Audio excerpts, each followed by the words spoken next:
नमस्कार, आप देख रहे हैं बड़ी खबर। मैं हूं आपके साथ कीर्ति बिंदल और बुलेटिन का आगाज बड़ी खबर के साथ ही कर रहे हैं। प्रयागराज से इस वक्त की बड़ी खबर। उमेश पाल हत्याकांड में बड़ा एक्शन। उमेश पाल हत्याकांड के बाद पीटीए की बड़ी कार्रवाई। आरोपी जफर अहमद के घर पर बुलडोजर। अतीक करीबी जफर अहमद के घर बुलडोजर का एक्शन। तमाम तस्वीरें हम आपको दिखाएंगे आज। उमेश पाल हत्याकांड के बाद पीटीए की बड़ी कार्रवाई। आरोपी जफर अहमद के घर पर बुलडोजर पहुंच चुका है। बाबा का बुलडोजर गरजने के लिए तैयार है।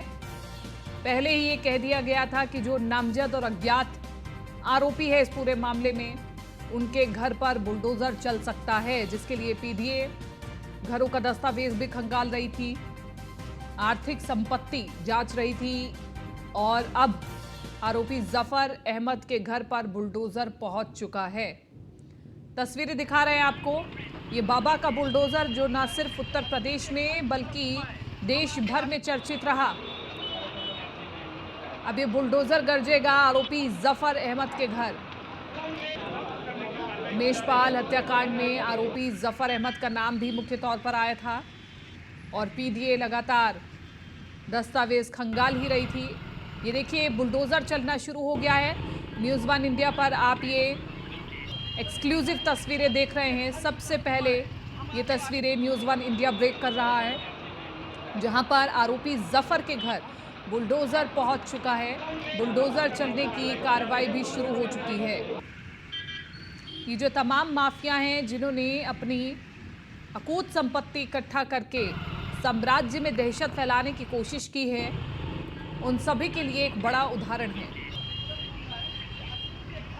तो बाबा का बुलडोजर चल रहा है और बता रहा है कि माफियाओं को बख्शा नहीं जाएगा, बदमाशों को छोड़ा नहीं जाएगा। गैंगस्टर्स के घर पर बुलडोजर चलने की कार्रवाई शुरू हो चुकी है। तस्वीरें आपको दिखा रहे हैं। मुख्य द्वार से बुलडोजर ने प्रहार करना शुरू कर दिया है। बुलडोजर जब पहुंचा तो अफरा तफरी का माहौल जरूर बन गया। विवेक पांडे ज्यादा जानकारी के साथ फोन लाइन पर हमारे साथ बने हुए हैं। विवेक पांडे, बाबा का बुलडोजर गरज रहा है और मुख्य गेट से प्रहार करना शुरू हो गया है बुलडोजर। अभी क्या ताजा तस्वीरें हैं, बताएं। अपराधियों पर शिकंजा कस रही है। बाबा का बुलडोजर लगातार पहले भी चलता आया है और उसका दौर आज से भी शुरू हो गया है। प्रयागराज विकास प्राधिकरण की टीम और धूमनगंज थाने की फोर्स के साथ मौके पर पहुंची है और मौके पर पहुंचने के बाद जो ध्वस्तीकरण की कार्रवाई होती है वो फिलहाल शुरू हो गई। हालांकि टीम जब मौके पर पहुंची है तो घर वालों के साथ थोड़ी सी महिलाओं की नोकझोंक जरूर हुई है, लेकिन पुलिस के आगे सब भुगत है। जिन्होंने अपने अवैध बल से, धन बल से और कूटनीति करके इस तरह की संपत्तियों को अर्जित किया है, उन पर बाबा का बुलडोजर लगातार चल रहा है। जी विवेक, जब ये बुलडोजर चल रहा था तो घर के अंदर कोई मौजूद था और उन्हें किस प्रकार की चेतावनी दी गई? जी, जब ये बुलडोजर भारी पुलिस फोर्स के साथ मौके पर पहुंचा है तो घर में जो महिलाएं थी वो इसका विरोध कर रही थी, क्योंकि महिलाएं कहीं न कहीं ये जरूर समझती है कि अगर हम एक बार विरोध करेंगे तो थोड़ी देर के लिए या तो कार्रवाई रुक सकती है या उसमें कुछ बाधा उत्पन्न हो सकती है। लेकिन जिस तरीके से शासन का निर्देश है, इन लोगों से घर खाली कराया गया है किसी तरीके से, उसके बाद जो ध्वस्तीकरण की कार्रवाई है वो शुरू हो चुकी है। विवेक, जो महिलाएं अंदर मौजूद थी, क्या उन्होंने घर खाली कर दिया है और कार्रवाई शुरू हो गई है?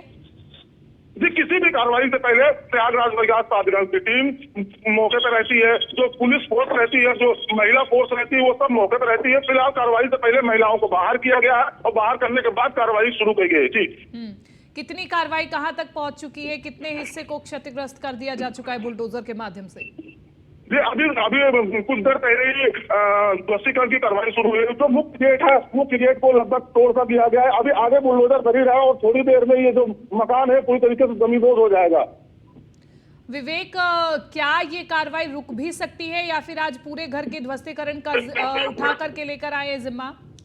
नहीं, अगर विकास प्राधिकरण, प्रयागराज विकास प्राधिकरण की माने तो उनके पास इस मकान का नक्शा नहीं था और भी तमाम तरह की जो कमियां थी उस मकान में पाई गई है और पीडीए के अधिकारियों को कहना है कि इसको पूरी तरीके से ध्वस्तीकरण किया जाएगा। विवेक, कितने कितने लोग पहुंचे, कितने अधिकारी पहुंचे इस कार्रवाई को अंजाम देने के लिए? जी, अगर विकास प्राधिकरण की बात करें, प्रयागराज विकास प्राधिकरण से सभी अधिकारी मौके पर आए, एडिशनल सीपी जो है वो मौके पर पहुंचे हुए हैं और सीएससी के जवान, रैपिड एक्शन फोर्स के जवान और डूमरगंज थाने की पूरी पुलिस फोर्स मौके पर पहुंची है। जी, क्या आपने वहां पर मौजूद अधिकारियों से बातचीत की, चर्चा की कि क्या आज ही वो पूरे घर को तोड़ेंगे? जी, अधिकारियों का स्पष्ट रूप से कहना है कि ये काम प्रयागराज विकास प्राधिकरण का है। हम उनकी सुरक्षा के लिए और किसी तरीके की कोई घटना न होने पाए उसके लिए आए हैं। विकास प्राधिकरण की टीम के जो लोग हैं, जो अधिकारी हैं, उनका स्पष्ट रूप से कहना है कि इस मकान को पूरी तरीके से तोड़ा जाएगा। विवेक, किसी के साथ साथ आसपास के लोगों का क्या कहना है? वो क्या समझते हैं कि जब ये लोग यहाँ पर रह रहे थे तब उन्हें किसी प्रकार की कोई दिक्कत हुई थी? अगर आसपास के लोगों से माने तो आसपास के लोगों में भी एक डर व्याप्त है। उनका भी कहना है कि जो किसी तरीके से अगर अपराध या अपराध की उस तरीके में शामिल होगा, उसके साथ भी यही हाल होगा। तो लोगों का कहना है कि हाँ, यहाँ लोग पहले तो रहते हैं, लेकिन इससे उनको किसी तरीके की वहाँ पर समस्या देखने को नहीं मिली है। ठीक है विवेक, शुक्रिया तमाम इस जानकारी के लिए। जैसे कोई बड़ी जानकारी आती है हम तक पहुंचाइएगा। लगातार तमाम एक्सक्लूसिव तस्वीरें हम आप सभी के बीच में पहुंचा रहे हैं। और देखिए, पहले गेट को तोड़ दिया गया है।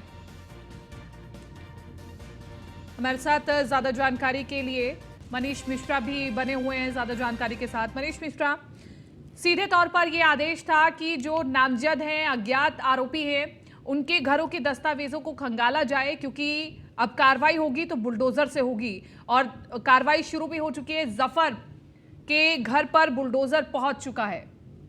जी हाँ, निश्चित तौर से देखिए, जिस तरीके से लगातार कार्रवाई हुई थी और जिस समय एक घटना हुई थी, उमेश पाल की हत्या की गई थी और जिसमें 7 जो लोग थे नामजद थे, उसके बाद 6 अज्ञात लोग के खिलाफ भी इसमें एफआईआर दर्ज की गई थी।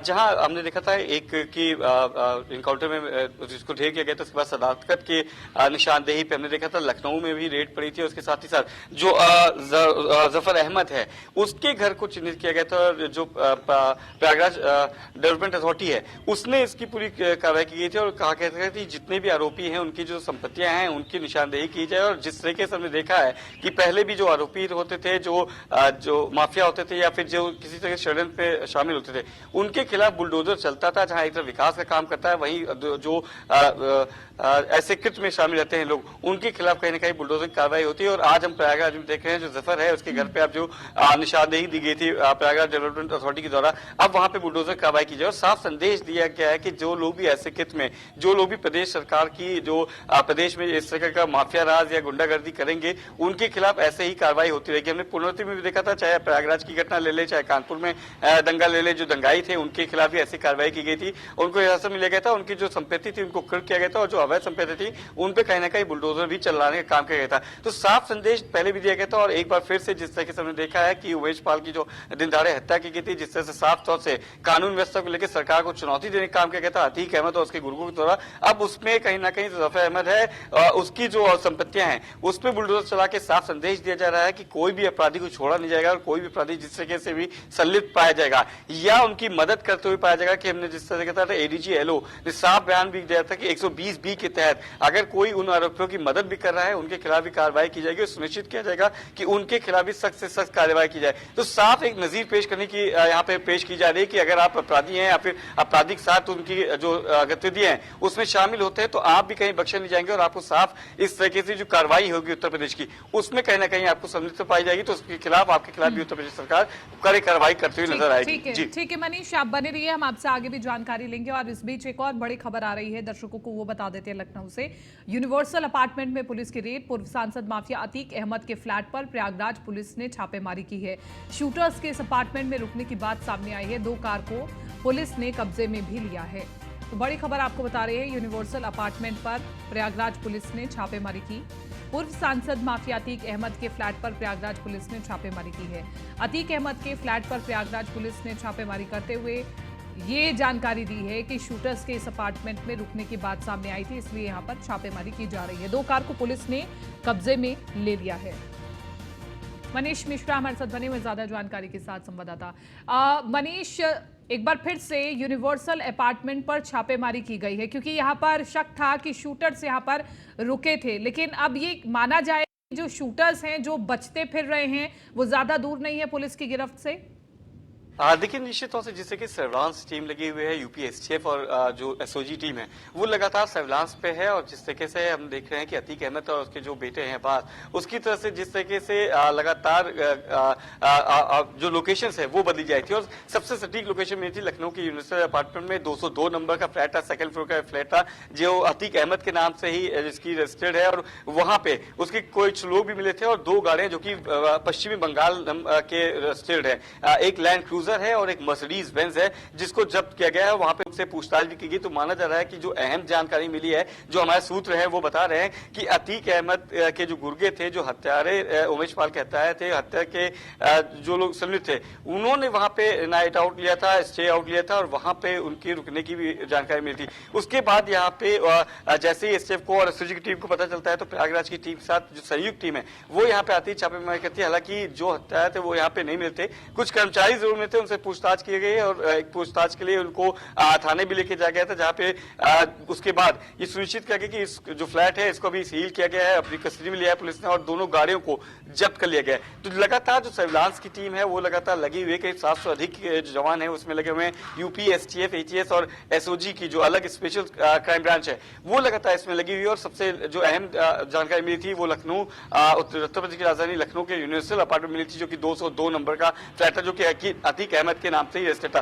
तो कहीं ना कहीं जिस तरीके से हम देख रहे हैं कि पुलिस और एसटीएफ की जो संयुक्त टीम है वो किस तरीके से काम कर रही है, सदाकत के लगातार इंट्रोगेशन के बाद जो जानकारी मिल रही है कि कौन कौन संलिप्त थे और कौन कौन लोग उनकी पहले मदद की है और बाद में कौन कौन अभी उनकी मदद कर रहा है, तो उनकी निशानदेही पे इनका इंट्रोडक्शन चल रहा है। और माना जा रहा है कि उन सभी एरिया को कॉर्डन ऑफ करके एक इंट्रोगेटिव जो टीम है वो इंट्रोगेट करके सारी जानकारी लेते हुए सर्विलांस के थ्रू बहुत जल्दी जो हत्यारे हैं उन तक पहुंचने की कामयाबी पाती नजर आएगी। जी ठीक है मनीष, शुक्रिया तमाम इस जानकारी के लिए और बातचीत के लिए। और देखना ये होगा कि कितनी जल्दी शूटर्स को गिरफ्तार किया जा सकता है। अब आगे